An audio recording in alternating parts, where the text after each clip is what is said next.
जैन प्यारे बच्चों, आज का सुप्रभात। कक्षा 8 के बच्चे ध्यान देंगे।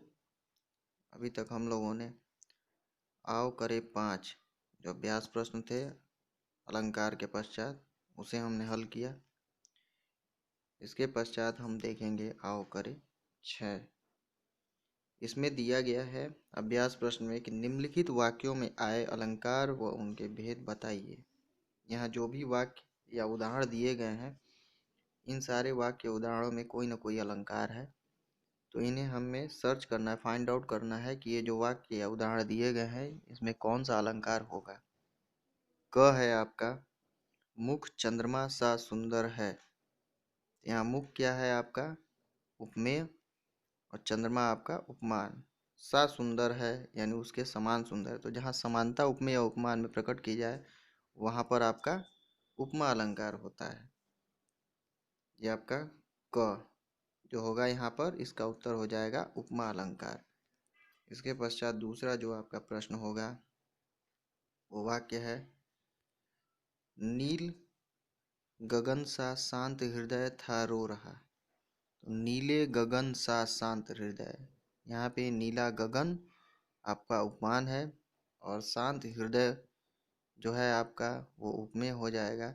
यानी नीले गगन के जैसा शांत, उसकी शांति के बराबर समान हृदय से समानता की जा रही है। नीले गगन की शांति जो है या नीले गगन की समानता हृदय से की जा रही है, यहाँ पर उपमा अलंकार होगा। नेक्स्ट है आपका ग। शशि मुख पर घूंघट डाले आंचल में दीप छिपाए। तो जैसा हम पढ़ चुके हैं अर्थालंकार में कि शशि मुख यानी चंद्रमुख, यानी जहाँ मुख यानी कि उपमेय और चंद्रमा यानी कि उपमान, जहाँ उपमेय उपमान में कोई भेद न हो, अभेद न हो, जहाँ उपमान को उपमेय और उपमेय को उपमान ही मान लिया जाए, वहाँ पर रूपक अलंकार होता है। तो तीसरा आपका जो है उसे रूपक अलंकार इसका उत्तर हो जाएगा। चौथा जो है वह है सिर फट गया उसका वहीं मानो अरुण रंग का घड़ा घड़ा हो। सिर फट गया उसका वहीं मानो अरुण रंग का घड़ा हो। यहाँ पर कौन सा अलंकार हो जाएगा? यहाँ पर मानवीकरण यानी निर्जीव और सजीव का आपस में तालमेल यानी उसमें संभावना निर्जीव में सजीव की गई है, तो यहाँ पर मानवीकरण अलंकार हो जाएगा। अंग जो है आपका वो प्रश्न है उसकी चीख से मेरे कान फट गए। उसकी चीख से मेरे कान फट गए, यानी उसकी चीख इतनी तेज थी कि मेरे कान फट गए। ये यहाँ पर बढ़ा चढ़ा कर वर्णन किया गया है। किसी की चीख से सिर्फ कान किसी के नहीं फट सकते, तो यहाँ पर अतिशयोक्ति अलंकार होगा। उसी प्रकार अंग है अतिशयोक्ति अलंकार। उसके पश्चात च जो है आपका दिया गया है धनुष उठाया ज्यों ही उसने और चढ़ाया उस पर बाण, धरा सिंधु नभ कांपे सहसा विकल हुए जीवों के प्राण। यानी अभी उसने धनुष उठाया और ज्यों ही उस पर बाण चढ़ाया तब तक धरा सिंधु नभ यानी जमीन, समुद्र, नभ यानी आकाश, कांपे सहसा यानी अचानक कांप उठे, विकल हुए जीवों के प्राण, और जीवों के प्राण क्या हो गए? बेचैन होने लगे। यानी अभी सिर्फ उसने धनुष को उठाया, उस पर बाण का संधान किया तभी। यहाँ भी आपका अतिशयोक्ति अलंकार होगा। 6 है आपका दिया गया कि फूल हंसे कलियां मुस्काई। यहाँ फूलों के हंसने और कलियों के मुस्कुराने की बात की जा रही है। यहाँ पे फूल और कलियों में जो है मानवीय गुणों का यहाँ पे संभावना देखा जा रहा है, हंसने और मुस्कुराने की। तो यहाँ पर भी आपका मानवीकरण अलंकार होगा। नेक्स्ट आपका जो दिया गया है वो ये है ज।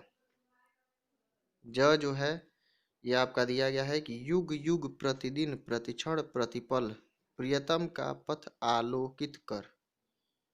युग युग प्रतिदिन प्रतिक्षण प्रतिपल प्रियतम का पथ आलोकित कर।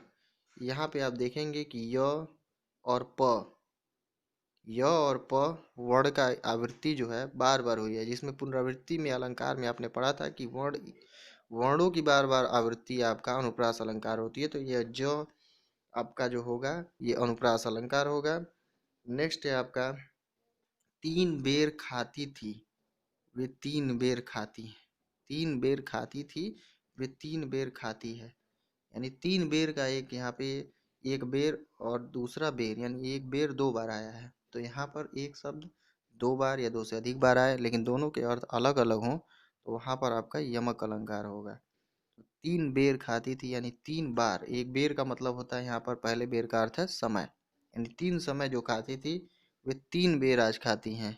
वे आज 3 बेर यानी फल है, 3 बेर के फल, यानी जो 3 समय 3 टाइम खाना खाती थी वो आज 3 बेर खाकर ही जीवन अपना जी रही है या गुजारा कर रही है।